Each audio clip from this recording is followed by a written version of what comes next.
కొంతమందిలో there is a chance కొంత psychological disturbance వస్తుంది. ఓకే, సో దాన్ని ఏంటంటే ఫ్యామిలీ మెంబర్స్ తను కావాలని చేస్తుంది అని అనడం, లేదంటే ఇంకేదో ఆశించి చేస్తుంది అని అనుకోవడము, ఇలాంటివి కాకుండా ఓకే అంతకుముందు కంటే తన ప్రవర్తనలో మార్పు వచ్చింది, అది ఎందుకు వచ్చిందో వాళ్ళు ఆలోచించాలి.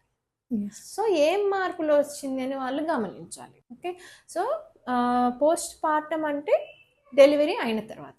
సో డెలివరీ అయినాక విత్ ఇన్ ఫ్యూ డేస్ కానీ ఫ్యూ వీక్స్ కానీ పోస్ట్ పార్టమ్ బ్లూస్ అని వస్తుంది. It is a mild depression. So అది విత్ ఇన్ ఫ్యూ వీక్స్ దానంతట అది తగ్గొచ్చు. ఒకవేళ పెరుగుతుందంటే ట్రీట్మెంట్ ఇప్పిస్తే సరే. బట్ అది తగ్గలేదు, ఫ్యూ వీక్స్లో తగ్గలేదు, 2 months తర్వాత కూడా still it is there, continue అవుతుంది, పెరుగుతూ ఉంది, then it is considered as postpartum depression. Okay, so it even goes to moderate severe.